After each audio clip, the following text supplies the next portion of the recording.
For years, I built my life around perfection, flawless photos, the ideal physique, and a following that admired every move I made. As a rising fitness influencer in Berlin, I thought I had it all. But behind the filters and carefully curated posts, I was crumbling, trapped in an illusion that left me empty. When a six-figure contract pushed me to become the ultimate fitness brand, I faced a choice. Keep living the lie or risk everything to find the truth. This is the story of how I lost my status, my followers, and my career, but gained something far greater. It started with a simple dating app. Swipe right, swipe left. A digital dance that I'd mastered to perfection. At 23, I thought I knew exactly what I wanted. Tall, athletic, Instagram-worthy, with a following to match mine. As a rising social media fitness influencer in Berlin, I had crafted my life around aesthetics and appearances. My Instagram feed was a carefully curated showcase of protein shakes, workout routines, and what I thought was the perfect life. Growing up in a traditional Christian family in Stuttgart, my parents had always emphasized the importance of looking beyond the surface. Gott sieht das Herz an, my mother would say. God looks at the heart. But somewhere between my confirmation at 16 and my move to Berlin for university, those values got buried under layers of filters and follower counts. The crisis hit during a collaborative video shoot with another influencer, someone who perfectly matched my type. We had planned a series of couple workout videos, capitalizing on both our followings. She looked perfect on camera, said all the right things, and matched my aesthetic completely. It should have been perfect. Instead, I felt emptier than ever. That evening, sitting alone in my modern Berlin apartment, surrounded by ring lights and protein supplements, I scrolled through hundreds of comments praising our perfect match. Yet all I could think about was how manufactured it felt. The conversation we had off camera was shallow, focused entirely on angles and lighting. There was no substance, no real connection. My younger sister Emma's words from weeks earlier echoed in my mind. During her last visit, she had watched me plan content with another potential perfect match. With wisdom beyond her 19 years, she had said, "Luke, you're so focused on finding your type that you've become exactly what you claim to hate, surface level and inauthentic." The truth hit hard. My pursuit of the perfect type had turned me into a type myself, a stereotype, a carefully constructed image with no real substance. The biblical teachings of my youth began to resurface, particularly 1 Samuel 16:7. Man looks at the outward appearance, but the Lord looks at the heart. I found myself doing something I hadn't done in years. I opened the Bible app on my phone, buried beneath layers of social media and editing apps. The words seemed to leap off the screen, especially Psalm 139:14. I praise you because I am fearfully and wonderfully made. But was I letting myself be who I was truly made to be? The realization that I needed change came during a late-night Instagram live session. I was giving my usual workout advice when a comment stopped me mid-sentence. A longtime follower wrote, "You always talk about physical transformation, but you look unhappy. When was the last time you worked on your heart?" That comment, among thousands of emoji reactions and workout questions, was like a voice crying in the digital wilderness. I ended the live session abruptly, something I had never done before. Sitting in the sudden silence of my apartment, the carefully constructed walls of my social media persona began to crack. The Berlin fitness influencer scene was like a carefully choreographed dance, and I had been one of its leading performers. Our world revolved around exclusive gym openings, supplement sponsorships, and collaborative content creation. Every morning, I would meet with my content team at Craft Fitness, the trendy industrial-style gym that had become my second home. There was David Weber, my cinematographer and childhood friend from Stuttgart, who had moved to Berlin with me. Unlike the rest of us caught in the social media whirlwind, David maintained a grounded perspective. He was the only one who still attended church regularly at the small evangelical congregation in Kreuzberg. Luke, He would say while setting up shots, "Remember when we used to talk about real things, not just protein timing and algorithm changes?" Then there was Sophia Bauer, my manager and the architect of my online presence. She had transformed me from a regular fitness enthusiast into Lucas Fit Life with 500,000 followers. Mid-30s, sharp as a tack, and always connected to at least 2 devices, Sophia embodied everything I thought I wanted to be: successful, influential, and always in control. The irony wasn't lost on me that while I was helping thousands of followers transform their bodies, my own transformation was happening in an entirely different direction. It began with small changes. I started lingering after my workout sessions, actually talking to the regular gym members who weren't there for content creation. There was Carl, a 65-year-old retired teacher who had more wisdom in his rest day conversations than in all my motivational posts combined. He spoke about fitness as a way to serve others and stay healthy for his grandchildren, not as a means to gain followers or find the perfect partner. During this time, I also reconnected with Pastor Martin from my home church in Stuttgart through video calls. He had baptized me, seen me through my confirmation, and now, unknowingly, was helping me navigate through my spiritual crisis. His first question caught me off guard. "Lucas, when did you start believing that your value was in your appearance?" The question led me to examine the Christian community I had grown up in, a community that had always emphasized character over appearance, service over self-promotion. How had I strayed so far from these foundations? My parents, especially my mother Hannah, noticed the change in our weekly video calls. Instead of my usual updates about follower counts and brand deals, I started asking questions about their life, their faith, their journey. Mum's eyes would light up when I mentioned Pastor Martin's name or asked about our old church community. The collision between my old and emerging self came to a head during what should have been my biggest career milestone. Protein Perfect, a major supplement company, offered me a 6-figure contract to become their lead brand ambassador. The catch: they wanted me to partner with their existing ambassador, Jana Koenig, a fitness model who embodied every superficial standard I was beginning to question. "This is it, Luke. This is what we've been working towards," Sophia exclaimed during our meeting, her eyes gleaming with the prospect of bigger numbers, both in followers and euros. The contract lay between us, its terms outlining not just promotional requirements, but lifestyle expectations. I would need to maintain a certain aesthetic, be seen with the right people, and most importantly, project the perfect image of a fitness power couple with Jana. David, setting up for our daily content shoot, caught my eye from across the gym. He'd been witnessing my internal struggle for weeks, offering silent support through understanding glances and late-night conversations about faith and authenticity.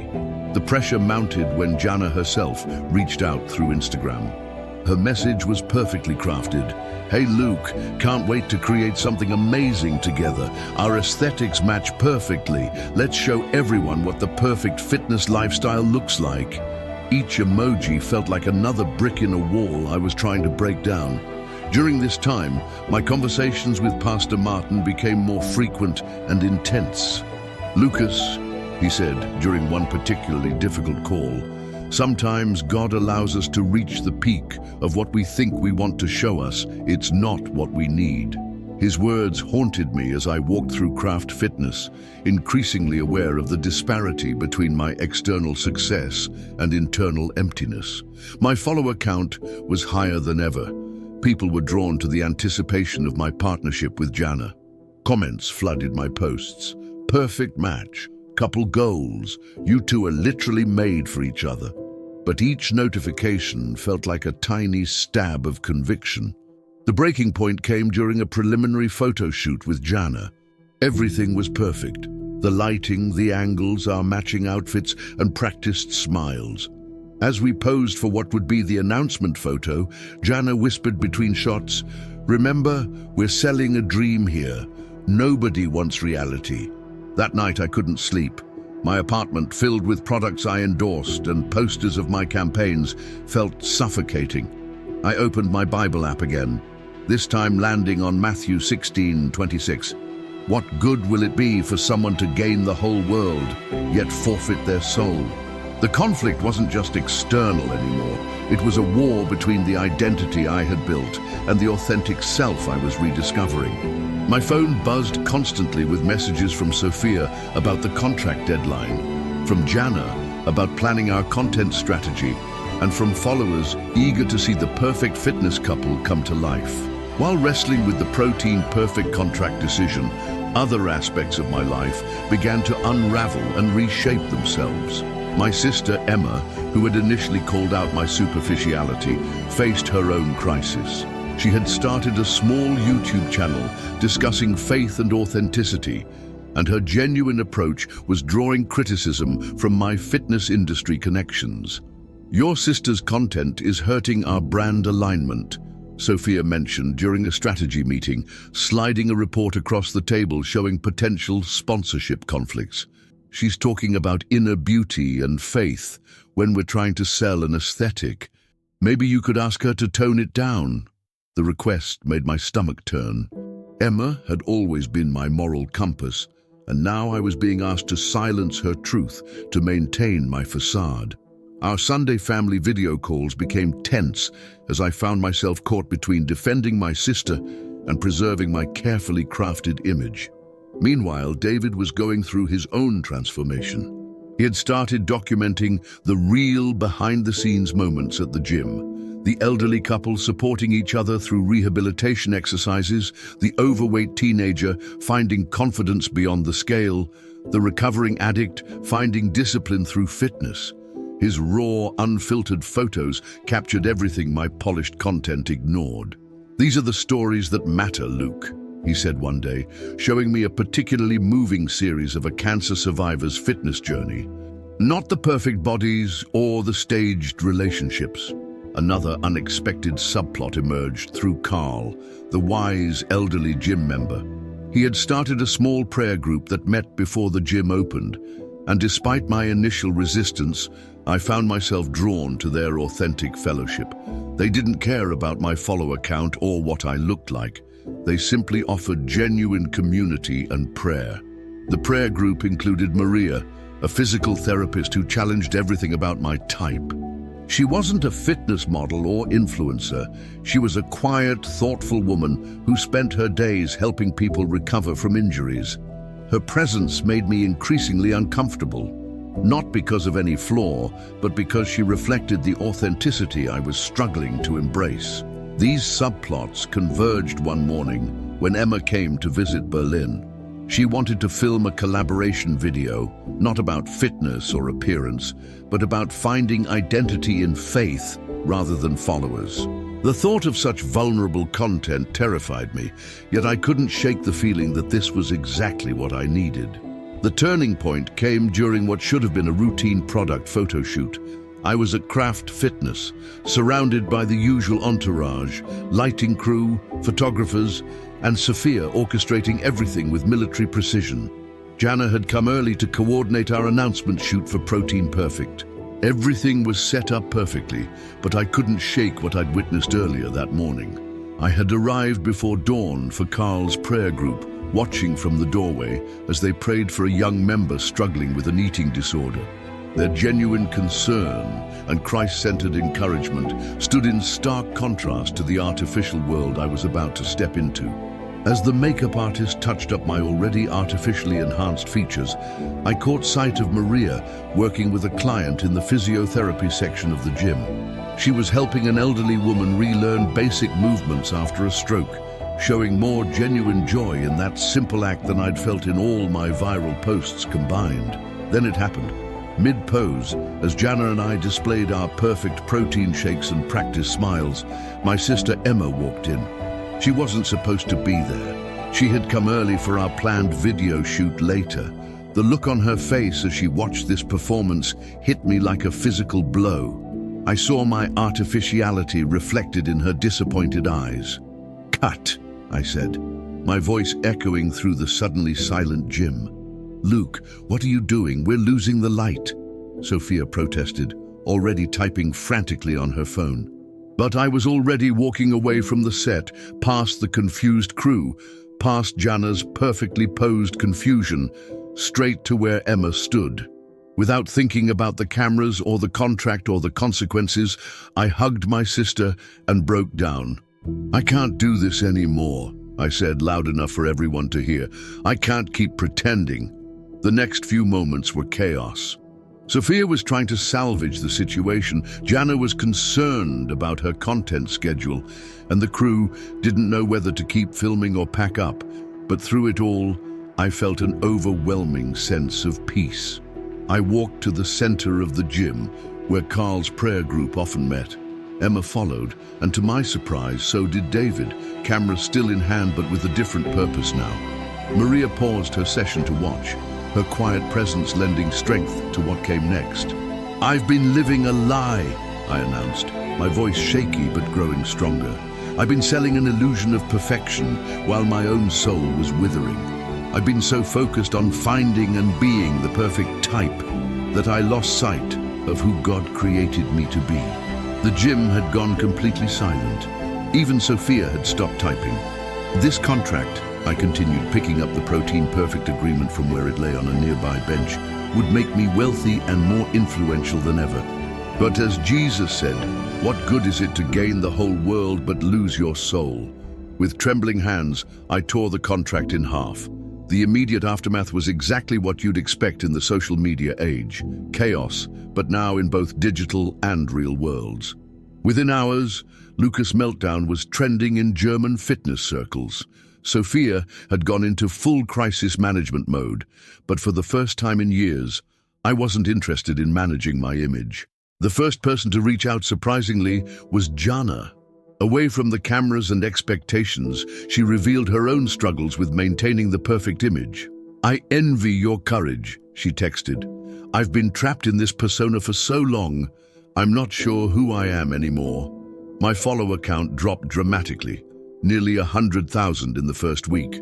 Protein Perfect publicly distanced themselves from me, and several other sponsors quickly followed suit. My perfectly curated income stream was evaporating, but with each lost contract, I felt lighter. The real surprise came from the craft fitness community. Carl's prayer group swelled in numbers, with several influencers and models quietly joining our early morning sessions. There was something powerful about being real in a space that had been dominated by artifice for so long. My parents' reaction touched me deeply. Instead of disappointment at my career implosion, they showed up in Berlin the following weekend.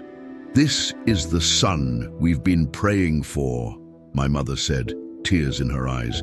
"Not the one in those perfect photos, but this brave, honest man." Emma's support manifested in a different way. She convinced me to join her for a raw, unedited YouTube video about the pressure of perfection in Christian life. No filters, no scripts, just siblings sharing their struggles and faith. It was the most terrifying content I'd ever created, and the most liberating. Maria's quiet support became increasingly important. She offered me a chance to volunteer at her physical therapy practice, working with people focused on genuine healing rather than aesthetic perfection. Watching her work with patients, I learned more about real strength than I had in years of fitness modeling. David's reaction was to document everything, but differently now. His camera captured the real journey, the tears, the uncomfortable conversations, the genuine moments of community. "This," he said, showing me the raw footage, "is the transformation story people need to see." The most unexpected consequence came from my gym community. Regular members, who had once seemed intimidated by my influencer status, started sharing their own stories. The gym slowly transformed from a temple of physical perfection to a space of genuine healing and growth. The real transformation began when I decided to rebuild my online presence, not as a fitness influencer, but as a genuine voice for change in the industry. My first new post was a simple, unedited photo of myself with Carl's prayer group, captioned with raw honesty about my journey from seeking perfection to finding purpose. The response was smaller than my old viral posts, but infinitely more meaningful. Messages started coming in from other influencers and fitness professionals, sharing their own struggles with maintaining perfect images. A small group of us began meeting weekly, both online and in person, discussing how to promote health and fitness without falling into the trap of superficial standards. My collaboration with Maria evolved in unexpected ways. Together, we developed a program combining physical therapy principles with mental and spiritual wellness. Instead of promoting quick fixes and perfect bodies, we focused on sustainable healing and genuine self-acceptance. The initiative, which we called Ganz Heil, completely whole, attracted people seeking more than just physical transformation. Emma's influence on my growth was profound. Through her, I reconnected with younger Christians struggling with image issues in the social media age. We started a podcast called Beyond the Filter, where we openly discuss the intersection of faith, fitness, and authentic living. Each episode ended with a prayer and reflection, something that would have seemed impossibly off-brand just months before.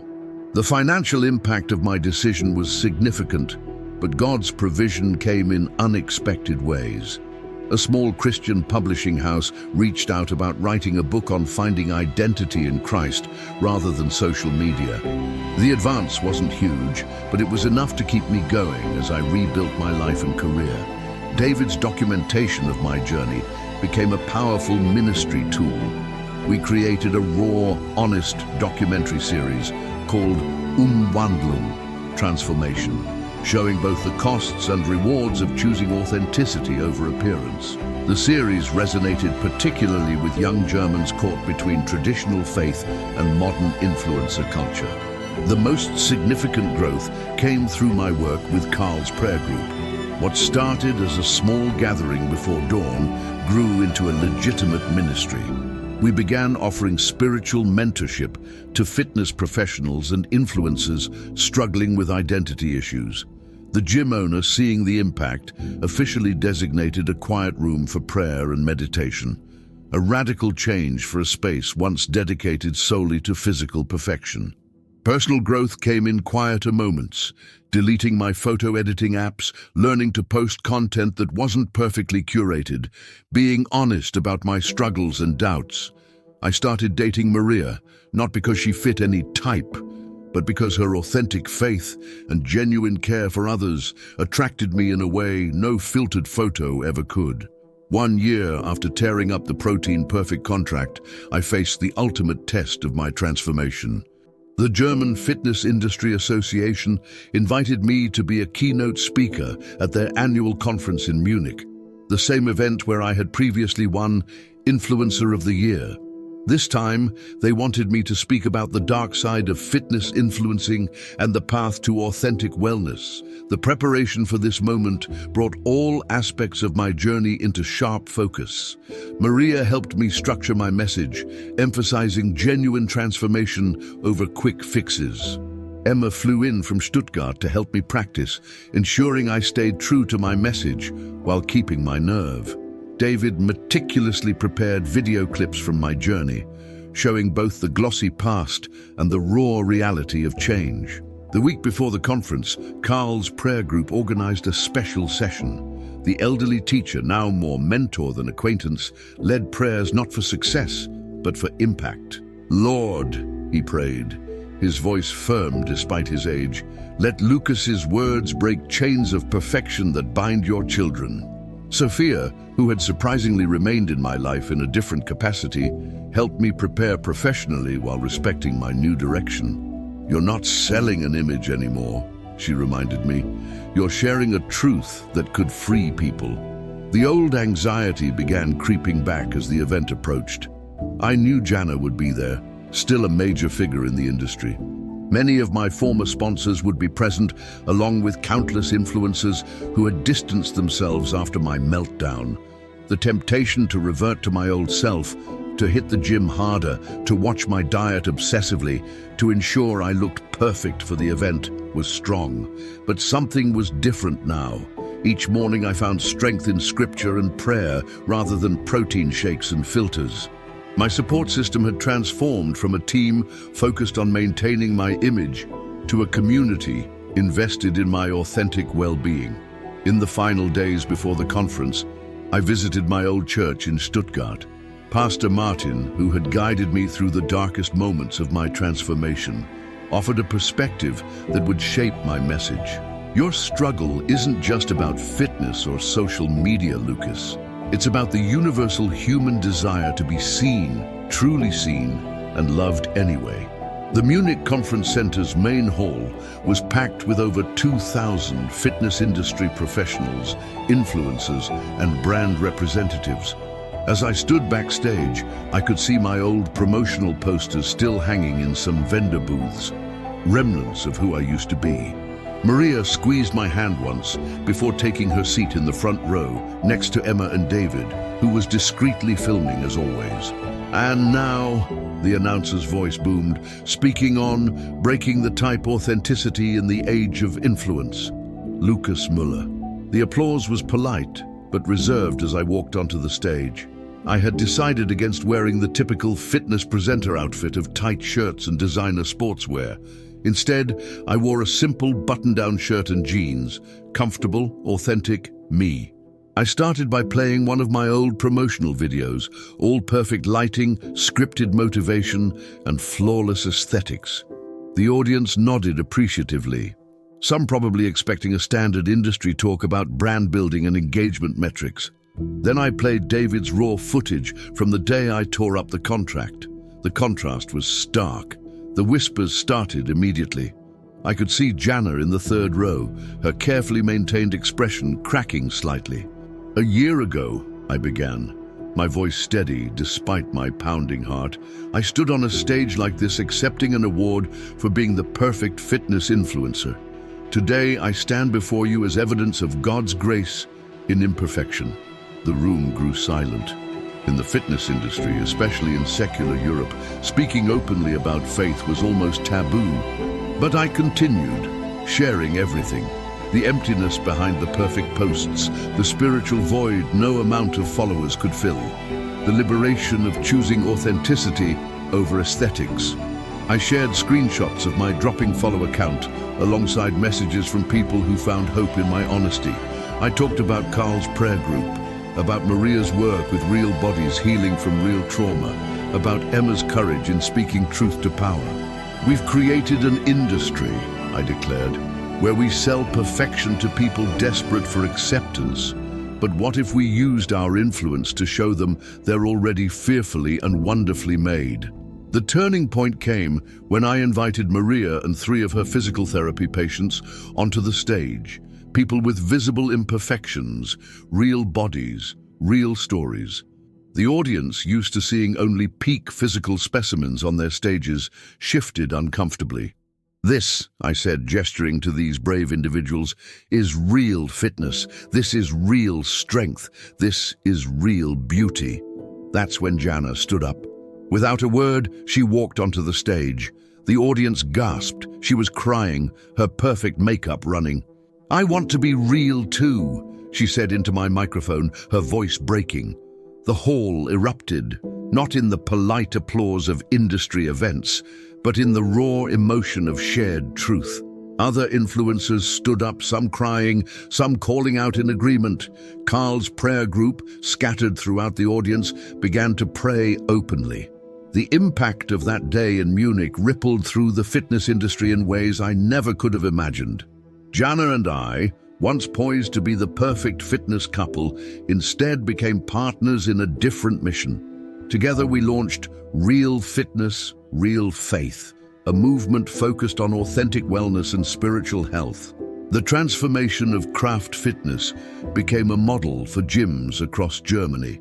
What started as Carl's small prayer group evolved into a recognized ministry, with similar groups sprouting up in fitness centers throughout Europe. The quiet room we'd established became a standard feature, offering space for reflection and prayer amid the typical gym atmosphere.